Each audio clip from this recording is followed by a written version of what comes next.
Est-ce que tu savais que l'introduction était la partie la plus difficile dans un discours? Salut le speaker, dans cette nouvelle vidéo, tu vas apprendre 7 techniques pour démarrer tous tes discours comme un pro. Je t'invite à t'abonner à ma chaîne YouTube, à télécharger mon guide, mes 12 astuces pour apprendre à parler en public et convaincre ton auditoire, là juste en dessous dans la description. Tu le sais peut-être pas, mais savoir comment débuter un discours, c'est tout un art. C'est même extrêmement difficile à maîtriser. Et tu sais pourquoi c'est devenu crucial de captiver notre auditoire de nos jours? Ton auditoire met moins de 3 secondes pour te juger. Donc si tu dis n'importe quoi ou que t'es pas impactant dès le départ, eh bien t'es terminé d'entrée de jeu. En plus de ça, les gens sont de plus en plus difficiles à captiver. Il y a une étude qui a été réalisée par Microsoft en 2000 et qui montre que le temps d'attention des gens sur Internet était même pas de 12 secondes, puis en 2013 de 8 secondes uniquement, en sachant que le temps d'attention d'un poisson rouge, c'est 9 secondes seulement. Et en plus de ça, le temps de concentration a aussi réduit de plus en plus au fil des années. Selon une étude réalisée auprès de 4150 cadres, il ne serait que de 12 minutes. En fait, tout ça, c'est dû au fait qu'on est tout le temps interrompu par des notifications Facebook, par les réseaux sociaux, par des appels intempestifs ou par des mails toute la journée. Donc captiver l'attention de ton auditoire, c'est vraiment devenu un challenge et il faut vraiment pas te louper lorsque tu commences un discours parce que sinon tu risques soit de te faire envoyer des tomates à la gueule ou d'ennuyer et d'endormir totalement ton auditoire. Ton introduction, elle doit être extrêmement préparé. C'est l'une des seules parties avec la conclusion que tu as le droit d'apprendre par cœur et que tu dois pas réciter mais que tu dois dire à la perfection. Alors comment on fait pour faire une bonne introduction? Selon les professeurs Chip et Dan F, dans leur livre Idées de génie, qui sont deux professeurs de la Harvard University, ont dit et ont théorisé le fait qu'une bonne introduction doit être simple et surtout inattendu. Pour cela, ton introduction doit contenir une accroche, quelque chose qui va accrocher l'attention de ton auditoire et cette accroche doit être forte et surtout courte. Cette accroche doit contenir 1 à 2 phrases maximum. Il y a une petite théorie qui dit qu'il faut 10 mots et 10 secondes pour faire une bonne accroche seulement, pas plus ni moins. Ça doit presque prendre la forme d'un slogan accrocheur comme dans une publicité. Alors ton plus gros challenge lorsque tu commences un discours, c'est d'attiser la curiosité et de créer du mystère. Alors maintenant que tu as compris comment est-ce qu'on faisait une bonne introduction et une bonne accroche, je vais te donner 7 techniques, 7 manières de réaliser des accroches qui vont captiver ton auditoire et qui vont te permettre de débuter tes discours comme un pro. La première technique, c'est de raconter une histoire d'entrée de jeu. Par exemple, il y a 3 semaines, à Toastmasters, je devais réaliser un discours.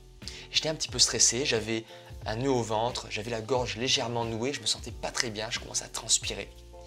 Et je me suis placé devant mon auditoire, j'ai commencé à les regarder droit dans les yeux.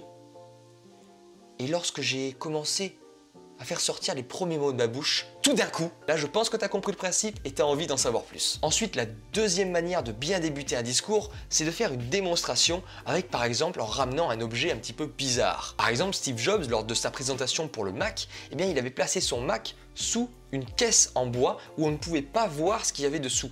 Et ça crée une forme de mystère tout au long de son discours et il ne le révèle qu'à partir d'un certain moment dans son discours et pas dès le départ. Ensuite, la troisième manière de bien débuter son discours, c'est de poser une question et d'attiser la curiosité avec une question un petit peu mystérieuse ou alors une question un petit peu drôle. Par exemple, j'ai entendu ça dans une présentation lors de la conférence de division à Toastmasters, c'était vraiment excellent. À votre avis, combien de chocolat Mon Chéri devez-vous manger pour dépasser le taux d'alcoolémie légal? C'est pas énorme ça comme introduction? La quatrième manière de commencer un discours comme un pro, c'est de dire une citation. Et pas n'importe comment. Une citation, tu ne dis jamais, mais alors jamais, le nom de l'auteur en premier. Tu commences toujours par la citation et tu fais un silence et ensuite tu donnes le nom de l'auteur. Par exemple, la vie est un long fleuve tranquille. Jacques Brel. Bon, je dis des conneries, c'est certainement pas de lui, mais en tout cas, t'as compris le principe. Ensuite, la cinquième manière de bien commencer un discours, c'est de commencer par une statistique.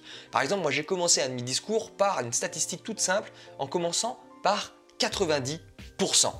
Et c'est tout. Et à la fin, des gens dans mon public sont venus me voir et m'ont dit, et m'ont bien confirmé, qu'ils se demandaient vraiment ce qui allait se passer après les 90%. Ensuite, la sixième manière de bien débuter un discours, c'est de commencer par un fait choquant. Quelque chose qui brise totalement les paradigmes de ton auditoire. Par exemple, ce n'est pas parce que tu parles beaucoup que tu parles bien. Saviez-vous que les plus grands communicants ne sont pas ceux qui parlent le plus, mais ceux qui écoutent le plus? Ensuite, la septième et dernière manière de bien débuter un discours, c'est de commencer par quelque chose qui implique et qui touche tout particulièrement ton public. Par exemple, le vice-champion du monde de discours a commencé son discours par cette phrase-là.